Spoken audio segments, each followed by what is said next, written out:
What's up, guys? Today I'm gonna be reviewing giving you my review on Dior Sauvage Eau De Parfum, the EDP version of it.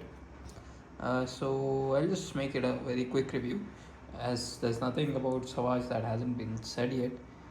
This is just my take, my thoughts on Sauvage, just on the Eau De Parfum.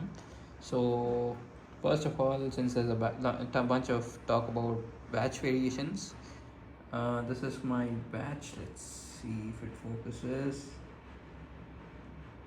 9D03 is what it is. Yeah. So I tossed the box, of course. This is something I've had for a long time, and as you can see, there's quite a bit of dent in this fragrance. This is the level.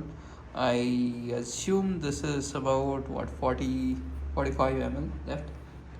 So this is my Tum Beach fragrance essentially.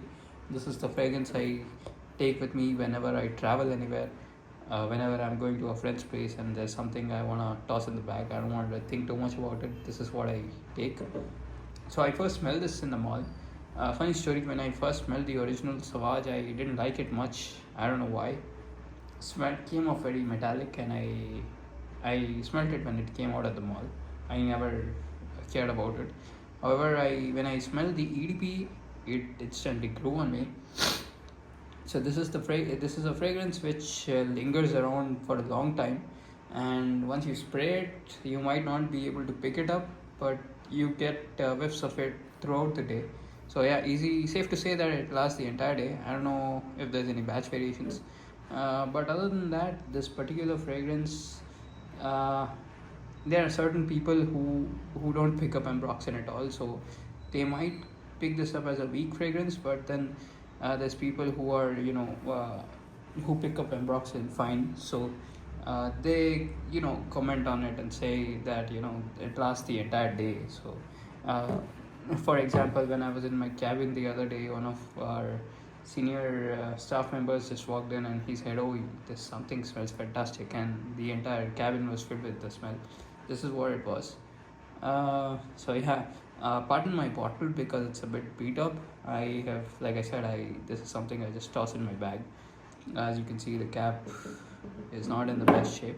Of course, it does twist off magnetically, but the collar had come off in the baggage once, so I just stuck it back. It's not exactly perfectly aligned, and that works fine. So fantastic sprayer, of course. You can control how much you spray, as you do with the Dior. So coming to the fragrance itself, it opens up with a blast of bergamot, and I remember when I bought this, the hype was with the EDT, and everyone was like, "Why did you buy the EDP?" I don't know, it just appealed to me at the time. It opens up with bergamot, and very soon it's followed. It has that pepperiness that Sauvage is known for. So if you spray on too much, you may sneeze quite a few times. But that is reined in somewhat by the lavender in this. Of course, the base has a ton of ambroxan, like I said. It Now the thing is, what makes this different from the EDT is that it doesn't project as loudly. Like I said, it still projects, of course.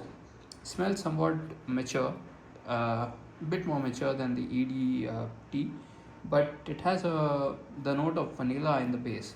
Now that is not something I picked up initially. However, when as I use the fragrance, I think over the last few months, I don't know if it's because of maceration or what, because my nose is changing, I felt like the vanilla component to this is popping out a bit more. I'm not the biggest fan of vanilla, so it's not something I like. I've gotten used to it. It's not very loud, but then it's still there. Once I finish this bottle, will I repurchase this? I think I'll just go with the EDT after this. That is something I smelled recently, and I don't know if it's due to the reformulation or what, but I liked it better than the EDP. And something that I've used about 65 ml of whatever the quantity is, and I've had this much of experience with it. This is not something I would want to keep in my core collection. It's something, yes, I have the elixir. I don't care much about the parfum at all. That is a very redundant and useless tanker in my opinion. But I think the EDT, between these two, of course, if you like a bit more darker scent, this is the way to go.